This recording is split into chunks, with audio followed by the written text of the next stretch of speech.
My name is Martin Kalungu-Banda.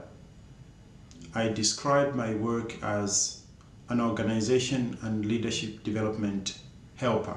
I work with individual leaders, groups of leaders, and organizations, helping them to become the best they can possibly be in their work, in their lives. The moment I realized what I wanted to do with my life took place about 14 years ago.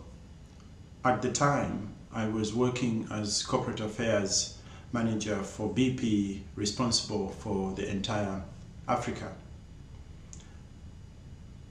And I had gone into this training program with the intention to learn how to make BP a much more effective organization. And before I knew it, when I was introduced to meditation, which some people now refer to as mindfulness, I began to feel a different sensation and need in my body. I began to feel the urge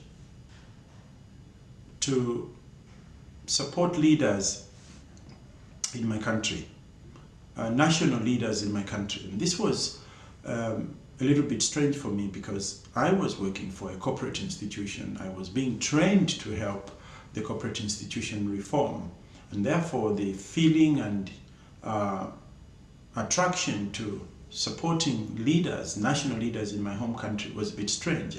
And at that time I was working in the Cape Town office in South Africa. And one morning this feeling grew to such an intense level that I lifted my phone and called a friend of mine in Zambia saying, "Could you find me the number to the president's office?" And my colleague then responded and said, "Come on, Martin, which normal human being asks for the head of state's telephone number?" Like all good friends are, a few minutes later he called back and gave me the general number to the president's office. And he ended by saying, "Don't do something stupid with that number." For a few hours I listened to that. I put the number aside and almost forgot about it.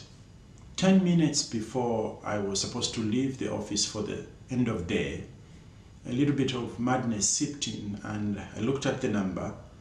I dialed the number and there was a response on the other end.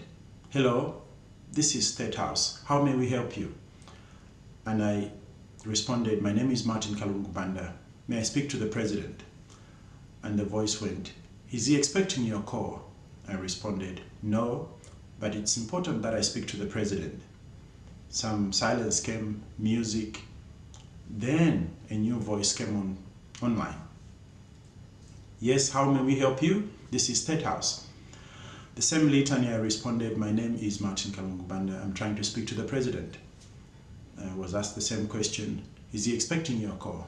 I said, "No, but it's crucially important that I get the chance to speak to the president." And again, interlude of music, silence, and a new voice came online. And I was getting a little bit impatient. And so the intensity in my voice changed slightly and I said, "I've been trying to speak to the president for the last few minutes. My name is Martin Kalungu-Banda." And then the voice went, "This is the president, Mr. Kalungu-Banda. How may I help you?" And at that point, I forgot why I had called. And when I recovered, I ended up saying, "I'm terribly sorry, sir. I didn't vote for you in the last election, but I would really like to share with you some of the thinking and reflections and learnings that I've been undergoing in the last few years." And he laughed and said, "At least you are honest about your vote. How may I help you?" Then I explained that I had been thinking about my country. I had been wishing that leaders could engage in certain forms of dialogue amongst themselves and with the people they are ruling. And then he said, "That sounds very interesting. Are you able to come and meet with me?" And I ended up saying, "Yes, sir." And that was on a Monday. And then he said, can you come? Can you come on Friday? And I said, yes, sir. And he gave me the time, which was 3 p.m. And I put my phone down. I don't remember saying bye to him because my hand was shaking at the time and I didn't know what I had done. And I walked from my office to the company president's office and I said, I did something foolish. I called my head of state. He has invited me now to go and see him. And then my president was looking at me and said, is that true? How can you just lift your phone and talk to the president, the head of state? To cut the long story short, I was given permission by BP to travel to Zambia. And I arrived on Friday at the office of the president, which is called State House. And unfortunately, at the gate, they didn't have my name. And I said, guys, I really swear I spoke to the president. I said, everybody who comes to this place, and particularly if they are seeing the president, their names would be written here, and yours is not here. And for some reason, one of the senior officers by the gate then said, it doesn't often happen, but just in case something happened, can you come with me? We check in the inner office to see if your name is there.